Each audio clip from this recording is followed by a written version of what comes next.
This is your family's first and most important line of defense against Mother Nature.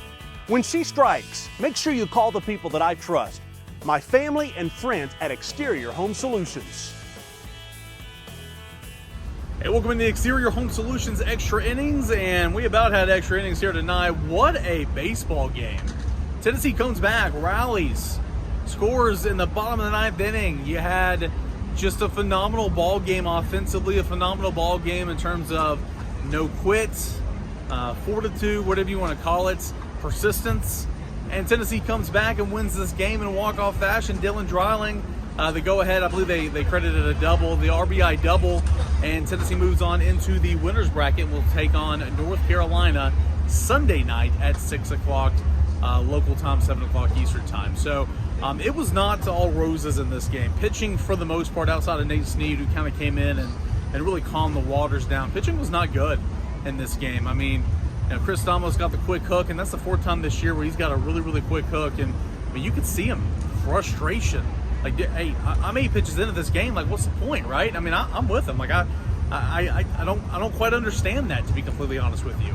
And then AJ Causey comes in, and AJ Causey's been so good all year long. He's been so good, and he just wasn't tonight. And then sometimes that's just how, lack of a better word, lack of a better phrase, the cookie does crumble.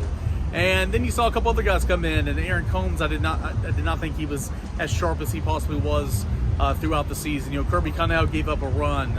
Andrew Binky gave up some runs, and then again it was Nate Seed that kind of settled the waters a little bit. But the entire time, Tennessee's offense just kept chipping away. And Christian Moore, what a phenomenal effort!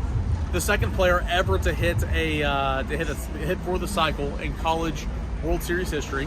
He becomes the 6th player in Tennessee history to hit for the cycle. The 3rd straight year that Tennessee baseball's had a player hit for the cycle. Of course, in that stretch, you had Zane Denton last year against Moorhead, and then Trey Lipscomb against, I forgot, but it was back in 2022. But he hits that cycle. He has 5 hits on the day. That's a new career high. And, down to the last strike right over here, he's turning to the dugout saying, hey, let's fight together, even though he's the one at the plate.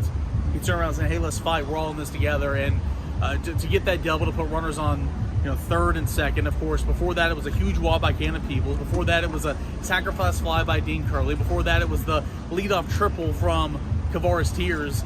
And then that kind of led into the Blake Burke jet swing. Did he go? Did he not go? I don't know. I haven't got to look at it just quite yet. But from the reaction in the press box, he might have won. But hey, you can make the case for all those. Nonetheless, he pushes through and gets that 2-run single up the middle, and that's awesome. You had Billy Amick that walked, and then, of course, set the table for Dylan Dreiling to walk it off a winner. Tennessee is not good in opening games in the College World Series. Tennessee was on the verge of losing 6 straight openers in the College World Series. Before tonight, Tennessee hadn't won an opener in Omaha since 1995. And we talk about in regional play setup, man, you fall in that loser's bracket, especially in that first game loser's bracket, boy, it's tough. It is really, really tough to climb your way out and become regional champion. And now Tennessee's moving on, and North Carolina's a really good team. And of course, it was kind of two polar opposite games. You had Carolina and Virginia that went into extras, or nearly went into the extras, and it did go in the extras, and it was 3-2. And then, of course, this ball game came down to the last at bat in Tennessee. Not 3-2, but it was 12-11 the final score. I don't know.